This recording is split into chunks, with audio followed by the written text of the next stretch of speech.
ওম শান্তি 22 জুলাই 2020 প্ৰাতঃ মুৰলী। আজি বাবাৰ মহাবাক্য। মৰমৰ সন্তানসকল, তোমালোক বহুত ৰয়েল ষ্টুডেণ্ট অৰ্থাৎ ৰাজকীয় বিদ্যাৰ্থী হোৱা। তোমালোকে পিতা, শিক্ষক আৰু সদ্গুৰুৰ স্মৃতিত থাকিব লাগে। অলৌকিক সেৱা কৰিব লাগে। আজিৰ প্ৰশ্ন, যিসকলে নিজে নিজক বেহদৰ ভাৱৰীয়া বুলি ভাবি চলে তেওঁলোকৰ লক্ষণ শুনোৱা। উত্তৰ, তেওঁলোকৰ বুদ্ধিত কোনো সূক্ষ্ম বা স্থূল দেহধাৰীৰ স্মৃতি নাথাকিব।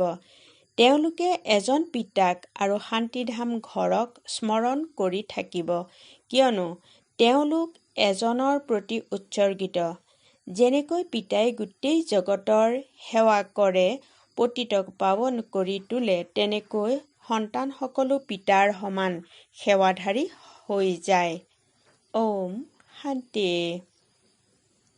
পোনপ্ৰথমে পিতাই সন্তানসকলক সাৱধান কৰি দিয়ে, ইয়াত বহিছা, সেয়েহে নিজক আত্মা বুলি ভাবি পিতাৰ আগত বহিছানে? এয়াও বুদ্ধিলৈ আনা যে আমি পিতাৰ আগতো বহিছোঁ, শিক্ষকৰ আগতো বহিছোঁ। নাম্বাৰ 1 কথা হ'ল, আমি আত্মা হওঁ, পিতাও আত্মা, শিক্ষকো আত্মা, গুৰুও আত্মা। এজনেই নহয় জানো? এয়া নতুন কথা তোমালোকে শুনিছা। তোমালোকে কোৱা, বাবা আমিতো কল্পই কল্পই এয়া শুনো, সেয়েহে বুদ্ধিত এইটো স্মৃতি থাকিব লাগে। পিতাই পঢ়ায়, আমি আত্মাসকলে এই কৰ্মেন্দ্ৰিয়সমূহৰ দ্বাৰা শুনো। এই জ্ঞান তোমালোক সন্তানসকলে উচ্চতকৈ উচ্চ ভগৱানৰ দ্বাৰা এই সময়তে পোৱা। তেওঁ সকলো আত্মাৰ পিতা, যিজনে উত্তৰাধিকাৰ দিয়ে। কি জ্ঞান দিয়ে? সকলোৰে সদ্গতি কৰে, অৰ্থাৎ ঘৰলৈ লৈ যায়। কিমানক লৈ যাব? এই সকলোবোৰ তোমালোকে জানা। মহবোৰৰ নিচিনা, অৰ্থাৎ জাকে জাকে সকলো আত্মাই যাব লাগিব। সত্যযুগত এটাই ধৰ্ম, পবিত্ৰতা, সুখ, শান্তি সকলো থাকে। তোমালোক সন্তানসকলে চিত্ৰৰ ওপৰত বুজোৱা হয়। সহজ, বহুত সহজ। সন্তানসকলেও নক্সাৰ ওপৰত বুজি পায় নহয় জানো? ইংলেণ্ড হয়, এয়া হয়, পাছত সেয়া স্মৃতিলৈ আহি যায়। এয়াও এনেকুৱা, এজন এজন ছাত্ৰক বুজাবলগীয়া হয়। মহিমাও এজনৰে হয়, উচ্চতকৈ উচ্চ ভগৱান শিৱায়ে নমঃ। ৰচয়িতা পিতা, ঘৰৰ মুৰব্বী নহয় জানো? তেওঁ সদৰ, এওঁ গোটেই বেহদৰ ঘৰৰ পিতা। এওঁ আকৌ শিক্ষকো হয়, তোমালোকক পঢ়ায়। সেয়েহে তোমালোক সন্তানসকলৰ বহুত আনন্দ থকা উচিত। তোমালোক ছাত্ৰসকলো ৰাজকীয় হোৱা। পিতাই কয়, মই সাধাৰণ শৰীৰত আহোঁ, প্ৰজা পিতা ব্ৰহ্মাৰো ইয়াত নিশ্চয় প্ৰয়োজন। তেওঁৰ অবিহনে কাম কেনেকৈ চলিব? আৰু নিশ্চয় বয়োজ্যেষ্ঠ জনৰে প্ৰয়োজন, কিয়নো তুলনীয়া হয় নহয় জানো? সেয়েহে বয়োজ্যেষ্ঠজনৰ প্ৰয়োজন। কৃষ্ণটো শিশু, শিশুৱে কথা ক'ব নোৱাৰে। বয়োজ্যেষ্ঠ হ'লে শোভা পায়। শিশুক জানো কোনোবাই বাবা বুলি ক'ব? গতিকে সন্তানসকলৰো বুদ্ধিলৈ অহা উচিত, আমি কাৰ সন্মুখত বহিছোঁ। অন্তৰ আনন্দিতও হোৱা উচিত। ছাত্ৰই য'তেই বহি নাথাকক, তেওঁলোকৰ বুদ্ধিত পিতাও স্মৃতিলৈ আহে, শিক্ষকো স্মৃতিলৈ আহে। তেওঁলোকৰতো পিতা বেলেগ, শিক্ষক বেলেগ হয়। তোমালোকৰতো এজনেই পিতা, শিক্ষক, গুৰু হয়। বাবাওতো অৰ্থাৎ ব্ৰহ্মা বাবাওতো ষ্টুডেণ্ট হয়, পঢ়ি আছে। কেৱল শৰীৰ লোণত লৈ দিছে আৰু আন কোনো পাৰ্থক্য নাই। বাকী তোমালোকৰ নিচিনাই হয়। এওঁৰ আত্মায়ো এয়াই বুজে যে যি তোমালোকে বুজা। মহিমা কেৱল এজনৰেই, শিৱ বাবাকেই প্ৰভু ঈশ্বৰ বুলি কয়। এওঁ অৰ্থাৎ ব্ৰহ্মা বাবাইও কয়, নিজকে আত্মা বুলি বুজি এজন পৰমাত্মাক স্মৰণ কৰা। বাকী সকলো সূক্ষ্ম বা স্থূল দেহধাৰীক পাহৰি যোৱা। তোমালোক শান্তিধাম নিবাসী হোৱা। তোমালোক হৈছা বেহদৰ ভূমিকা পালন কৰোতা। এই কথাবোৰ আন কোনেও নাজানে, গোটেই জগততে কোনেও নাজানে। ইয়ালৈ যিসকল আহে তেওঁলোকে বুজি পাই গৈ থাকে আৰু পিতাৰ সেৱাত আহি যায়। ঈশ্বৰীয় সহায়কাৰী হৈ গ'ল নহয় জানো? পিতাও আহিছে সেৱা কৰিবলৈ, পতিতক পাৱন কৰি তোলাৰ সেৱা কৰে। ৰাজ্য হেৰুৱাই পুনৰ যেতিয়া দুখী হয় তেতিয়া পিতাক আহ্বান কৰে। যিজনে ৰাজ্য দিছিল তেওঁকেই মাতিব। তোমালোক সন্তানসকলে জানা, পিতা সুখধামৰ মালিক কৰি গঢ়ি তুলিবলৈ আহিছে। জগতত এয়া কোনেও নাজানে। হওঁতেতো সকলো ভাৰতবাসী এটা ধৰ্মৰে। এয়া হয়েই মুখ্য ধৰ্ম। সেয়া নিশ্চয় যেতিয়া নাথাকে তেতিয়াতো পিতা আহি স্থাপন কৰে। সন্তানসকলে বুজিব পাৰে যে ভগৱান, যাক গোটেই জগততে ঈশ্বৰ, আল্লাহ, গড বুলি কৈ আহ্বান কৰে, তেওঁ ইয়ালৈ ড্ৰামা অনুসৰি কল্পৰ আগৰ নিচিনাকৈ আহিছে। এয়া হ'ল গীতা এপিছড অৰ্থাৎ অধ্যায়, য'ত পিতা আহি স্থাপন কৰে। গোৱাও হয় ব্ৰাহ্মণ আৰু দেৱী দেৱতা।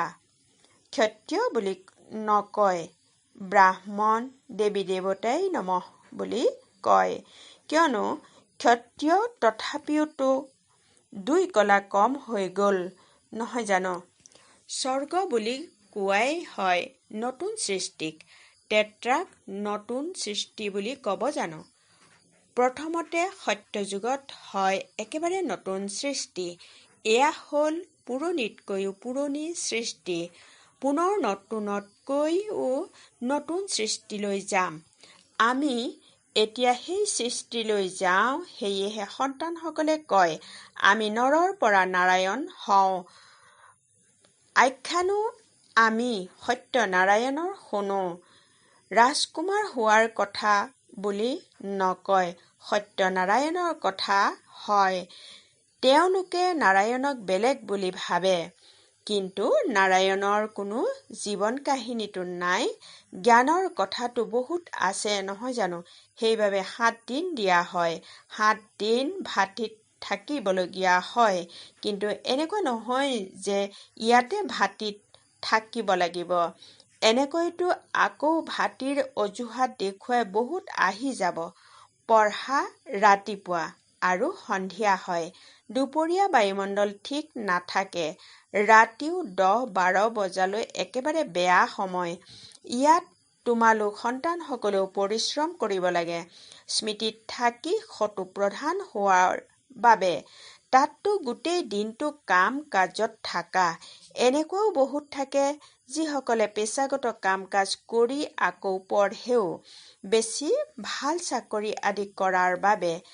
ইয়াতেও তোমালোকে পঢ়া। সেয়েহে যিজনে পঢ়ায় সেই শিক্ষকক স্মৰণ কৰিব লাগে।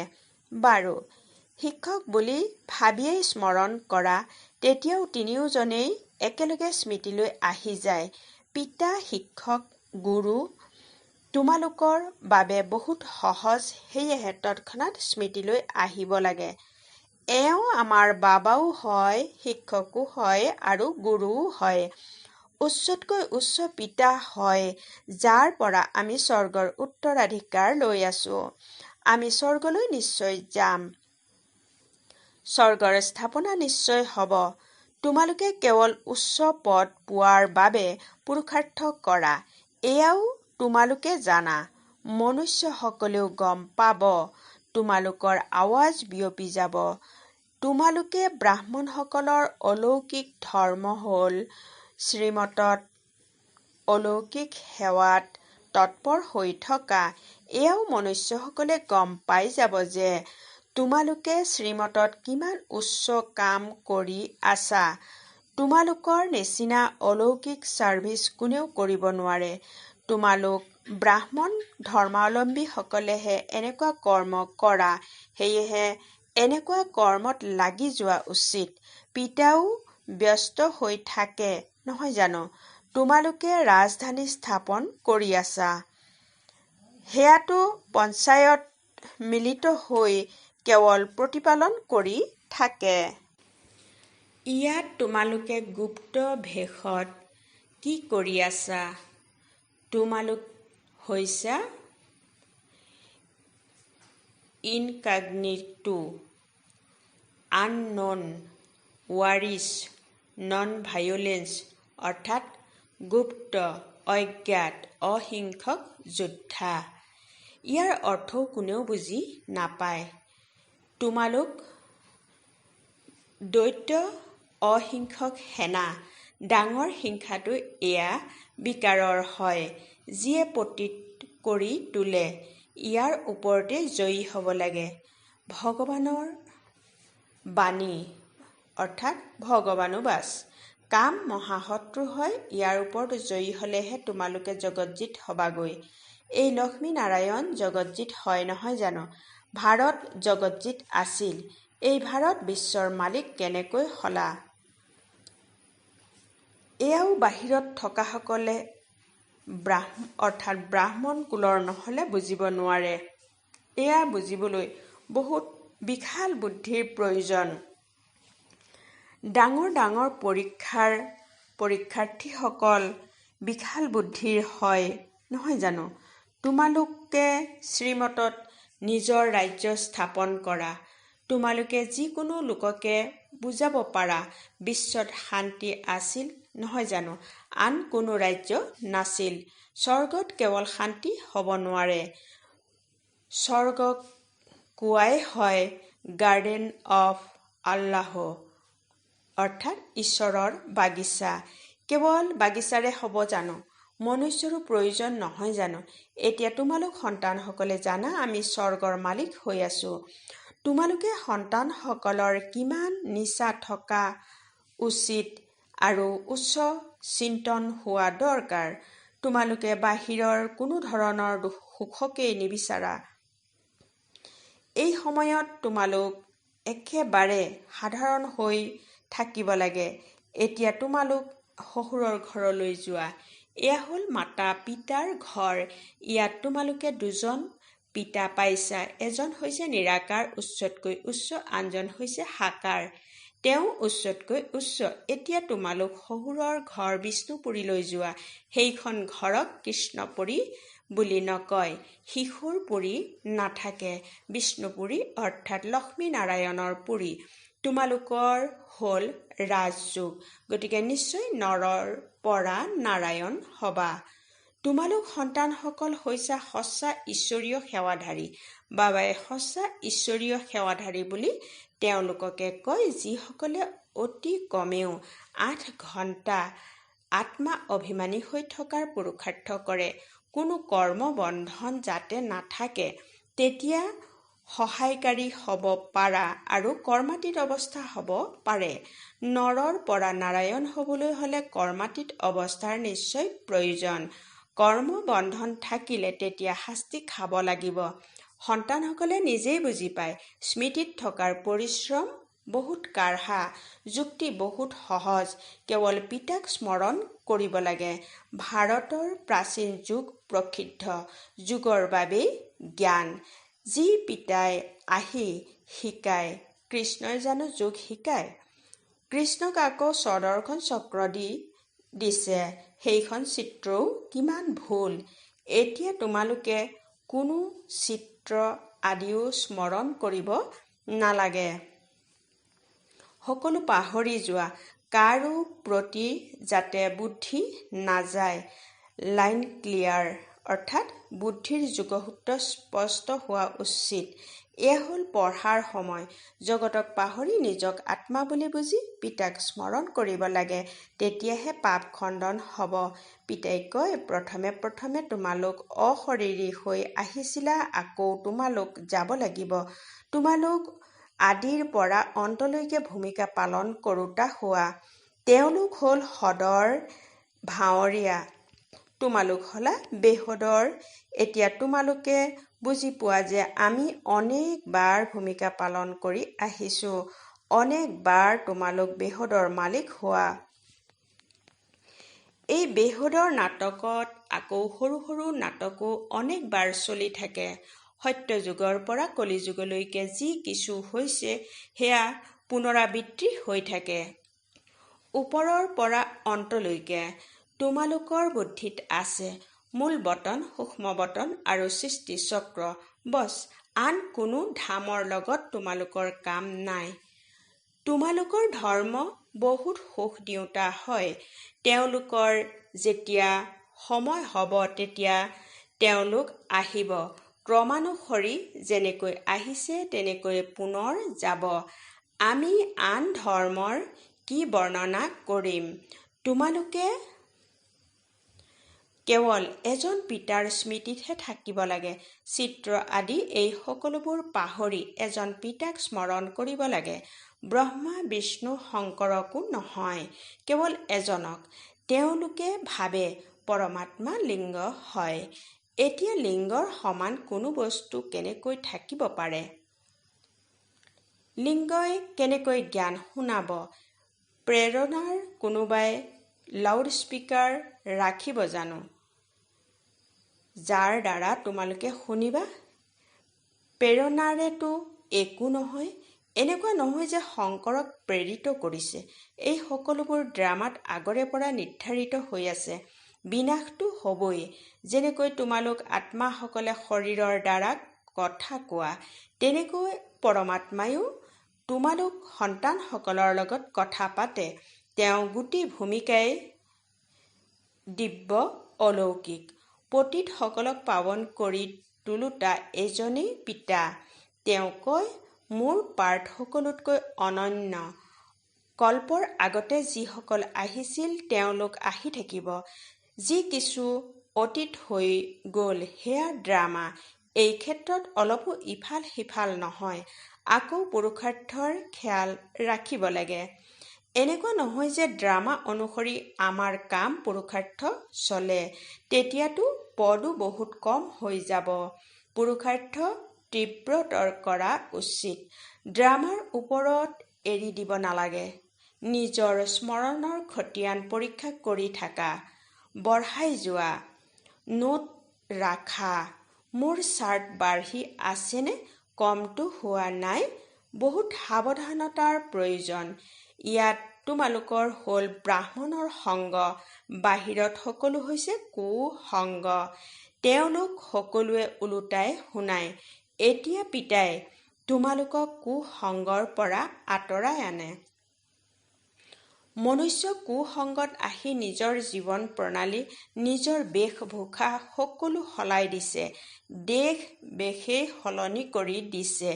এয়াও যেন নিজৰ ধৰ্মৰ অপমান কৰিছে।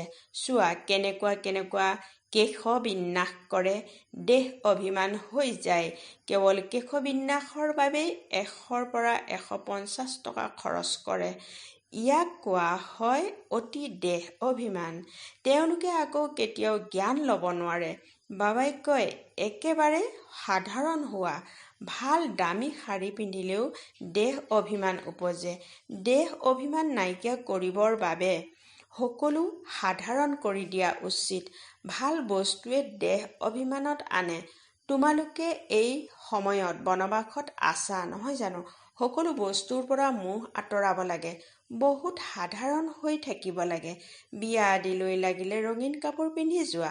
সম্পৰ্ক ৰক্ষাৰ্থে পিন্ধা, আকৌ ঘৰলৈ আহি খুলি দিলা। তোমালোকতো বাণীৰ সিপাৰে যাব লাগে।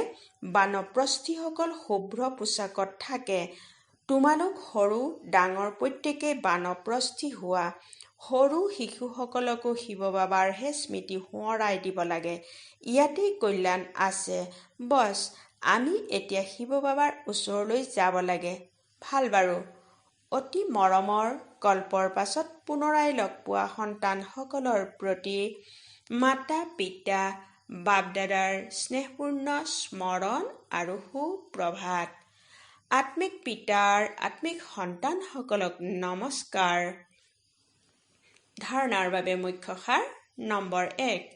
সদায় ধ্যান থাকিব লাগে যে আমাৰ কোনো চলন দেহ অভিমানযুক্ত যাতে নহয়। বহুত সাধাৰণ হৈ থাকিব লাগে।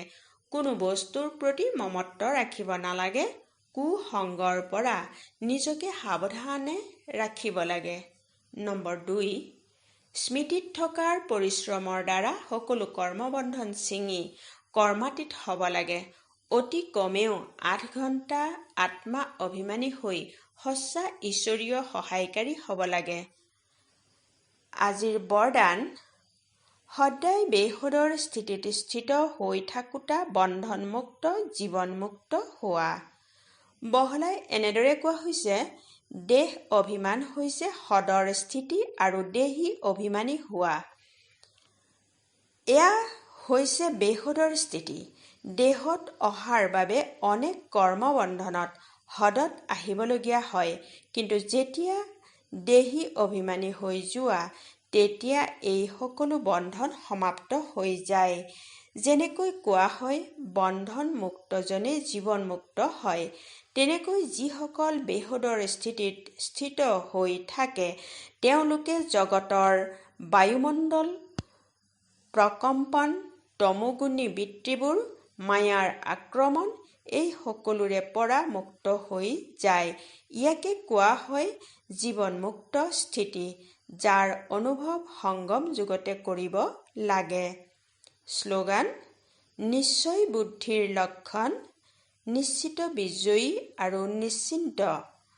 তেওঁলোকৰ ওচৰত ব্যৰ্থ আহিব নোৱাৰে। ওম শান্তি।